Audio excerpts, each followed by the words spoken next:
வணக்கம் மக்களே! ஒரு கன்சால்டேஷன் முடிச்சு ஒரு செம்ம தூக்க ஆரம்பிச்சாங்களா? நேத்து வீடியோ முழுசா பார்த்தவங்களுக்கு, இன்னைக்கு வீடியோவுக்கு காரணமே இருக்காது. எல்லாமே அவங்களுக்கே தெரிஞ்சிருக்கும்.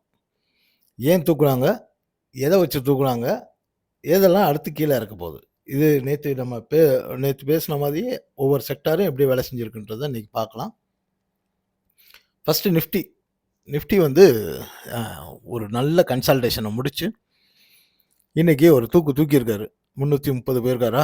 இன்னைக்கு க்ளோஸ் வந்து 330 24,330.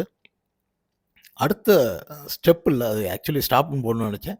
நெக்ஸ்ட் ஸ்டாப் வந்து 24,600. அதாவது இங்கேருந்து கிட்டத்தட்ட ஒரு 1 1/2% மேல ஏற வேண்டியது இருக்கு. நல்ல ரேலிக்கு நாளைக்கு காலையில கேப் அப்பா கூட இருக்கலாம். இல்லாட்டினாலும் ஒரு ஒரு தேக்கம் குடுத்துட்டு ஃபர்தரா மேல ஏறலாம். சரி, இன்னைக்கு திடீர்னு யார் தூக்குனாங்க? அப்பன்னா நேத்தே நம்ம சொன்னோம். பேங்க் நிஃப்டிய வச்சு தான் தூக்க போறாங்க மெயினா. மெயின் வந்து அவர்தான். அவரும் ஆட்டோவும் நம்ம சொல்லியிருந்தோம். ஏன்னா, அவங்க 2 பேர் தான் நல்ல கன்சால்டேஷன் இருக்கு. இன்னொன்னு 3வது வந்து பிரேக் அவுட்ல நிக்கிறதா ஃபார்மா சொல்லியிருந்தோம். இன்னைக்கு 3 இண்டெக்ஸையும் நீங்க கவனிச்சீங்கன்னா விஷயம் தெரிஞ்சிரும். நேத்து என்ன சொன்னோமோ அப்படியே ஃபாலோ பண்ணி பாருங்க. சரி, பேங்க் நிஃப்டி அடுத்து எங்க சார் போகும்? அப்படின்னா, அடுத்த ஸ்டாப் வந்து 56,500. அதாவது இன்னைக்கு கிட்டத்தட்ட 56,000ன்னு வச்சுக்கங்களேன். நாளைக்கு ஒரு 1% தூக்கிட்டு, அப்புறம் அங்க நிக்கிறாங்களா? இல்ல ஏன்னா இன்னைக்கு 3% தூக்கியிருக்கான். 1,500 பாயிண்ட் இன்னைக்கு தூக்கியிருக்கான். அதனால நாளைக்கு ஒரு 1% வரைக்கும் தூக்கலாம். அடுத்த அத தாண்டிட்டா 57,100. அதாவது இங்கேருந்து 1,100 பாயிண்ட். அப்ப அதுவும் கிட்டத்தட்ட ஒரு 2.5% ஏறிரும். 2% தான். சாரி 2% ஏறுனா நாளைக்கு அந்த 57,100 இது பண்ணுவாரு. இது 57,100 போறதுக்கும், நிஃப்டி ம் என்ன சொல்லியிருந்தோம்? 24,600 போறதுக்கும் மேட்ச் ஆகும். நெக்ஸ்ட்டு ஐடி இன்னைக்கும் போட்டு கன்சால்டேஷன் தான். ஸோ ஃபர்தரா என்ன ஆகும்? அப்படின்னா, நாளைக்கு பேங்க் நிஃப்டி தூக்கி அந்த வெயிட்டேஜ் பத்தலைன்னா, ஐடியும் வச்சு தூக்குறதுக்கு வாய்ப்பு இருக்கு. காரணம் என்னன்னா, நாளைக்கு ஒரு வேள தூக்காட்டினாலும் 24,600 உடைக்கிறதுக்காக ஐடிய யூஸ் பண்ணுவாங்க. என்ன காரணம் அப்படின்னா, இன்னைக்கு பார்த்தீங்கன்னா, கீழ இழுத்தது ஹெவியா இழுத்தது நம்ம ரிலையன்ஸ் இண்டஸ்ட்ரீஸ் தான். அதுக்கப்புறம் ஓஎன்ஜிசியும் சேர்த்து வச்சிருந்தாங்க. இது 2மே எனர்ஜி கீழ இறங்கும் அப்படின்னு சொல்லியிருந்தோம் இல்லையா? அ அவங்க 2 பேரையும் வச்சு கீழ இறக்குனாங்க. அத தாண்டி பேங்க் நிஃப்டியோட வெயிட்டேஜ வச்சு பேங்க் நிஃப்டி, ஆட்டோ, ஃபார்மா 3யும் வச்சு தூக்கிட்டாங்க. ஃபார்மா ஆரம்பத்திலேயே காலையிலேயே பாசிட்டிவா தான் இருந்தது. ஸோ, அதனால ஐடி அடுத்த ரேலியில இருக்கும். ரெடியா இருங்க. ஆட்டோ செக்டார் நம்ம நேத்து சொல்லியிருந்தோம் 26,800க்கு மேல நிக்கணும் அப்படின்னு. இன்னைக்கு 26,800க்கு மேல பிரேக் அவுட் ஆயிருக்கு அது. ஸோ, இது கன்டின்யூ ஆகுன்ற பட்சத்தில் 28,000 வரைக்கும் இந்த ரேலி போகும். அப்ப இன்னும் ஒரு 1,200 பாயிண்ட். அப்ப கிட்டத்தட்ட ஒரு 4% ஏற வேண்டியிருக்கு. அப்ப ஆட்டோ செக்டார்ல என்னென்ன ஸ்டாக்ஸ்லாம் ஏறப்போகுது அப்படின்னு பார்க்கலாம். ஏற்கனவே நான் சொன்னேன் இந்த ஏஷியன் மோட்டார்லாம் கொஞ்சம் வீக்கா இருக்குன்னு. இன்னைக்கு அ ஆட்டோ செக்டார பிரேக் அவுட் ஆயிருக்கு. ஸோ, ஃபர்தரா மேல தான் போகும். இந்த பேட்டர்ன் அப்படி தான் இருக்கு. மெட்டல் நேத்தே சொன்னோம் அது ஒரு வீக்கான இதா தான் இருக்குன்னு. இன்னைக்கும் அப்படிதான். ஓப்பன்லாம் நல்லா தான்ப்பா இருந்தது. ஆனா பினிஷிங் சரியில்ல அப்படின்ற மாரி. இதுல முக்கியமான விஷயம் என்னன்னா, நேத்து டாடா ஸ்டீல் வந்து ரெக்கமெண்டேஷன் குடுத்திருந்தோம் இல்லையா? 111னா 113க்கு கீழ போனா அ ஃபர்தரா கீழ போகும்னு சொல்லியிருந்தோம் இல்லையா? இன்னைக்கு கீழ போல. அதனால அத நீங்க என்ட்ரி எடுத்திருக்க வேண்டிய அவசியம் இல்லை. இப்பயும் ஆ அது டாடா ஸ்டீல பொறுத்தவரைக்கும் அதே தான். நேத்து சொன்ன அந்த இத வந்து நீங்க நோட் பண்ணி வச்சுக்கங்க. எப்ப அதுக்கு கீழ போதோ, அப்ப நீங்க ஷார்ட் போலாம். கீழ வரைக்கும் அந்த டார்கெட் கட்டாயம் ரீச் ஆகும். அதனால அதையும் ஃபாலோ பண்ணுங்க. அது ஃபெயில் ஆகல இன்னும். ஏன்னா இன்னும் ட்ரிகரே ஆகல. என்ட்ரியே இன்னும் போல. அடுத்து எஃப்எம்சிஜி. இந்த ஜோன்ல வந்து ஓவர் பாட் கன்சால்டேஷன் ஆயிட்டுருக்கு. இது வந்து ஒண்ணு ஃபர்தரா மேல போணும். ஆனா அதுக்கான வாய்ப்பு ரொம்ப குறைவா இருக்கு. பெரிய ஃபாலுக்கு அப்புறம் அ கீழ தான் வரும். பெரிய ரைஸுக்கு அப்புறம் கீழ வரதுக்கு தான் வாய்ப்பு. இப்ப இந்த கன்சாலிடேஷனும் ஒண்ணா இருக்கு. ஒருவேளை இது மேல பிரேக் அவுட் குடுத்து மேல போணும்னா, இந்த அளவுக்கு அங்க வால்யூம் வந்து ம ட்ரான்ஸ்ஃபர் ஆகணும். ஸோ அதுக்கான வாய்ப்பு இப்ப எவ்வளோ இருக்குன்னு தெரியல. ஏன்னா மார்க்கெட் புல்லிஷா திரும்புறப்போ, நெறைய பேர் பை பண்ணுவாங்க அப்படின்னாலும், ஆனா இங்க ஆல்ரெடி வந்து அ ஷார்ட் கவரிங்லாம் பண்ணதுனால, ஃப்ரெஷ் பையிங் வருமா அப்படின்றது பெரிய சந்தேகம். ஏன்னா மார்க்கெட் இன்னும் கீழ வர வேண்டியிருக்கு. இப்ப போறது வந்து ரிலீஃப் ராலி. அத எப்பயுமே மைண்ட்ல வச்சுக்கணும். சரி. அ இப்போ இன்னைக்கான ஒரு டிப்பு. இந்த ஸ்டாக் என்னன்னா, ரிஸ்க் ரொம்ப ரொம்ப குறைவான ரிஸ்க். அதனால ப்ராஃபிட்டும் வெறும் ரூ. 9,000 தான் கிடைக்கும். ரிஸ்க் ரொம்ப குறைவு. அ ஏன் அப்படின்னா, லாட் சைஸ் ரொம்ப குறைவு. 375 தான்.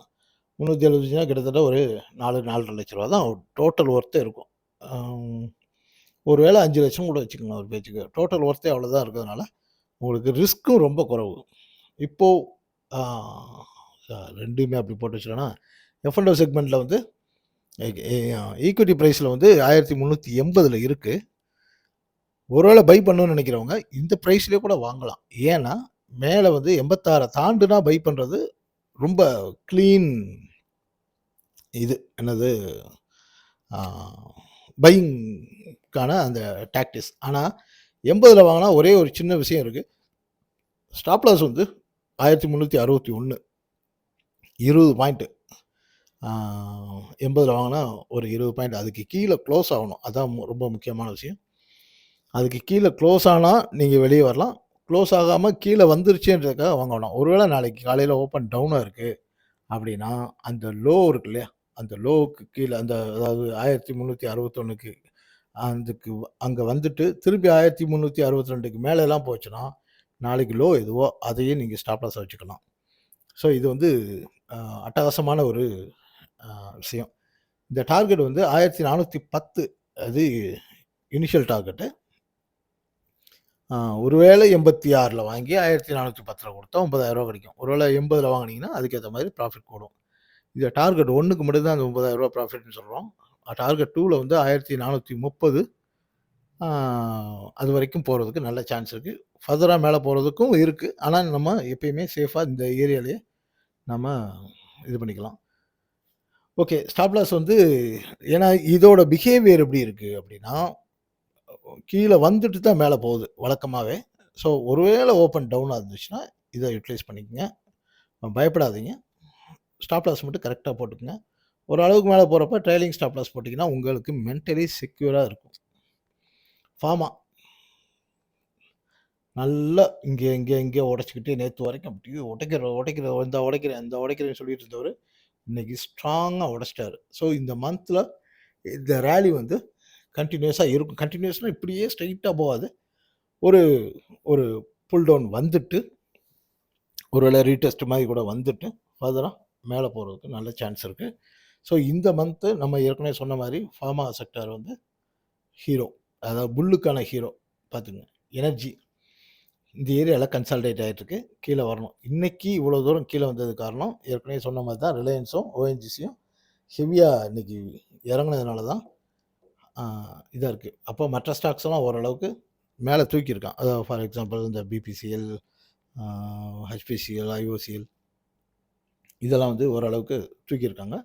இது வந்து ஃபர்தரா கீழ வர்றதுக்கான சான்ஸ் இருக்கு. ஏன்னா நல்ல ஓவர் பாட்டு. எப்படி ஏறி நிக்கிறான்னு மட்டும் பார்த்துக்கங்க.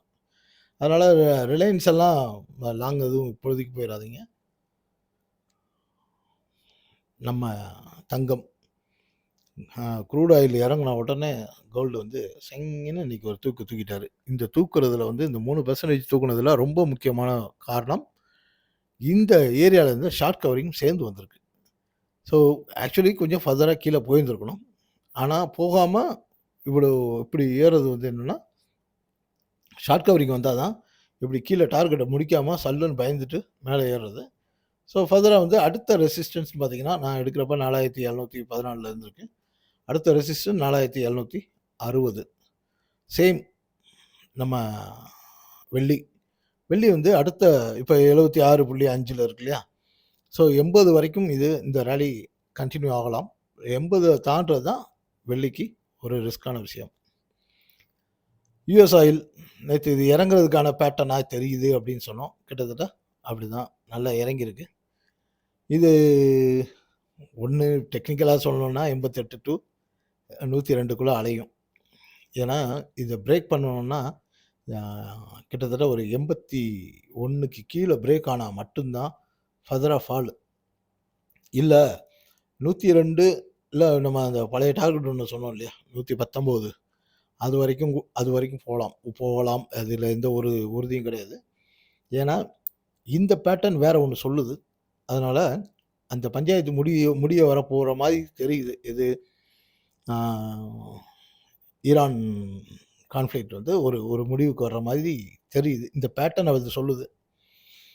ஃபர்தராக வந்து இன்னொரு விஷயம் என்னென்னா, ஏற்கனவே நம்ம பேசினது தான், இந்த மார்க்கெட்டை வந்து இந்த ப்ரைஸை வந்து 90 டு 100க்குள்ளேயே நிப்பாட்டுறதுக்கு ஆன எல்லா வேலைகளையும் அது பொலிட்டிக்கலாக நடக்கும்.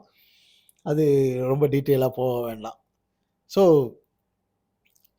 இது கீழே இறங்குனதுக்கும் நான் நேற்று நிஃப்டி சொன்னேன்ல, இது கீழே இறங்குற மாதிரி இருக்குது, அதனால நிஃப்டி மேலே போகிற மாதிரி இருக்குது. இல்லை நிஃப்டி மேலே போகிற மாதிரி இருக்குது, அதனால இது கீழே இறங்கும். இது இப்படி தான் ரிலேட்டடாக இருக்கும் மக்களே. ஸோ வேறு ஏதாவது டவுட் இருந்துச்சுன்னா தாராளமாக கேளுங்க. மற்றபடி நன்றி, வணக்கம்.